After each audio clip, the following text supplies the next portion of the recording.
What's the worst place to be in?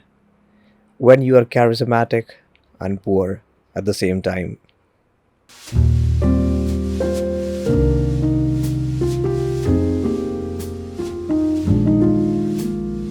So, today we're gonna be talking about a pretty underlying topic which comes pretty handy in dating, with dating and marrying someone, that is setting up a criteria while looking for a partner. Now, we have two aspects in this thing, which includes sociological or social status, and secondly, financial status, which actually defines a lot about dating criteria in general, like how we select a partner.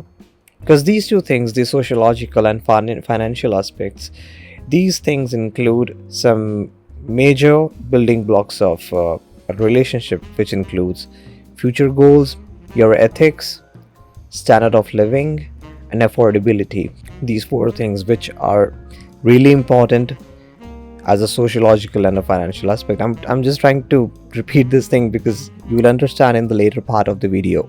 So, whenever we are talking about the criteria of dating, we are talking about where you're finding your partner or where you are looking for them, right? I have three examples and we're going to be talking about that one by one. First example comes from my own experience. I won't say experience, but it will help you, it will make you understand what I'm talking about. I have worked in two rave parties, and it was pretty fun working there. And we all know what goes all in the rave parties: substance abuses, people just having fun in general, and people just enjoying music, right? So there are two kinds of things. First of all, I just want to be clear: I don't do any kind of substance abuse. I just used to go there for work and nothing extra or something. There are two kinds of intents that is taking place. First is my intent as a person. I'm just going there to work and get the work done. Yeah, that's all. Simple as that. And second of all, I also like to hear music a lot and like to have fun in general. So that's the second aspect. The second intent comes from the people who are coming there. Now, that includes people who are using substance abuse, or people who are more into music and they're just having all those psychedelia, people are having those psychedelic experiences, and you know what I'm talking about, right? If I'm gonna find my partner there at a rave party, there are two different kinds of intent, and chances are high that I may be setting up a wrong criteria for myself, unless and until it's a casual dating, which is not the topic that we're going to be talking about today. Then, as I mentioned, there are high chances of me setting up a wrong criteria for myself. Why? There are high chances that I'll be meeting people who are more into substance abuses, like I'm not as a person, but they are. So I'm just setting up a very wrong criteria to find a partner for myself, right?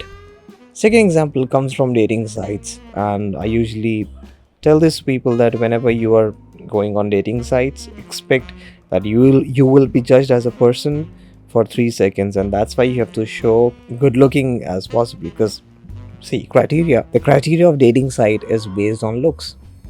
That's the whole point. There's always a bad day for an average looking person on the dating site, and we all know that. We all have been through that.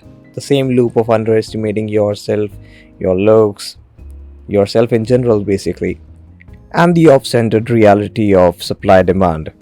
Females have much bigger hand on dating sites. So yeah, in general, dating site has the criteria of more on looks and not on personality. First of all, we have to understand this thing. We want to show our 100% on dating sites.